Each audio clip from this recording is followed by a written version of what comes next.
इससे पूर्व की कक्षा में हम हिंदी साहित्य के इतिहास के अंतर्गत सूफी काव्य के 29 प्रश्न पढ़ चुके हैं। ठीक है, आज हम पढ़ेंगे प्रश्न नंबर 30 से। प्रश्न संख्या 30, पद्मावत किस भाषा में लिखा गया है? अवधी भाषा में लिखा गया है। ठीक है, पद्मावत किस भाषा में लिखा गया है, वही प्रश्न दोबारा से पूछ लिया गया है। यह भी अवधी भाषा का ही है। ठीक है, पद्मावत के अनुच्छेदों का नाम है खंड। अनुच्छेद इसके खंड में विभक्त हैं पद्मावत के। पद्मावत में रत्नसेन है, वह किसके प्रतीक हैं? मन के प्रतीक है, राजा रत्नसेन। पद्मावत में मन का प्रतीक कौन है? राजा रत्नसेन। उसी प्रश्न को दोबारा से पुनः बदल कर पूछ लिया है। पद्मावत में पद्मनी प्रतीक है किसकी? परम सत्ता की। पद्मनी रानी किसकी प्रतीक है? परम सत्ता की। ठीक, पद्मावत में गुरु का प्रतीक कौन है? सुआ। सुआ नामक तोता इसमें किसका प्रतीक है? गुरु का। राघव चितन इनमें से किस सूफी काव्य का पात्र है? राघव चितन पद्मावत। ठीक है, पद्मावत से यह ज्ञात होता है कि राजा रत्नसेन के दरबार में राघव चितन नामक एक पंडित था। उसे यक्षिणी सिद्ध थी।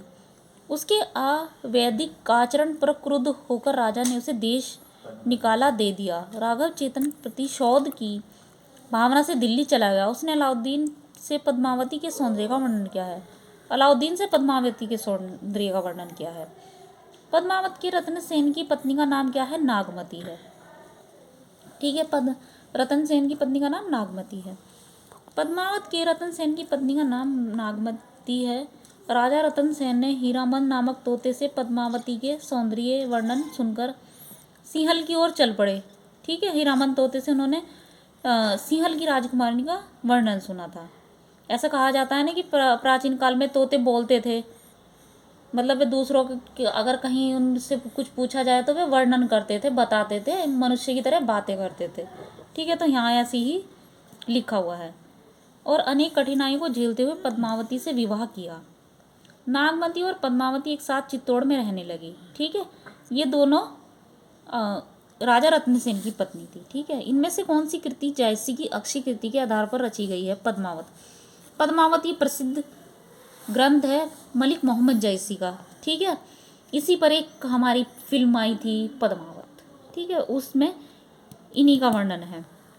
जायसी ने 3 पुस्तकें लिखी हैं, पद्मावत, अखरावट, आखिरी कलाम। अखरावट में वर्णमाला के एक एक अक्षर को लेकर सिद्धांत संबंधी तत्वों से भरी चौपाइयाँ कही गई हैं। इस पुस्तक में ईश्वर, सृष्टि, जीव, प्रेम आदि विषयों पर विचार प्रकट किए गए हैं। आखिरी कलाम में कयामत का वर्णन है। जायसी की अक्षय कीर्ति का आधार है पद्मावत। जायसी की अक्षय कीर्ति पद्मावत से ही है, जिसके पढ़ने से यह स्पष्ट हो जाता है कि जायसी का हृदय कैसा कोमल और प्रेम की पीर से भरा हुआ था। ठीक है,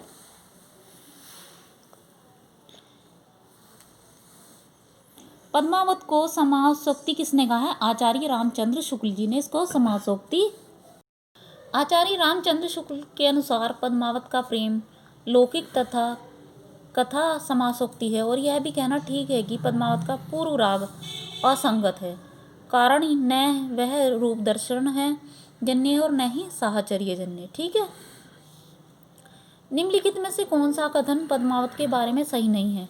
कौन सा सही नहीं है? देखिए, पद्मावत की काव्य शैली प्रौढ़ और गंभीर नहीं है। ठीक है, ये सही नहीं है। बाकी सभी सही है कि इसमें प्रेम के लोक धर्मी स्वरूप का चित्रण हुआ है, इसमें दोहा चौपाई की शैली अपनाई गई है, यह भारतीय लोक कथा पर आधारित प्रबंध काव्य। ये बाकी सब सही है, ये गलत है। छार उठाए लीन है एक मुट्ठी, दीन ही उड़ाई पृथ्वी झूठी। यह पंक्ति किस ग्रंथ से ली गई है? पद्मावत से ली गई है। ठीक है, पद्मावत। तो इस आधार पर आप समझ सकते हैं कि पद्मावत की किस तरह की भाषा है।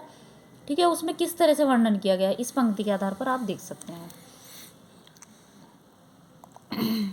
निम्नलिखित में से किस कवि ने सिर्फ अवधी भाषा में ही रचना की?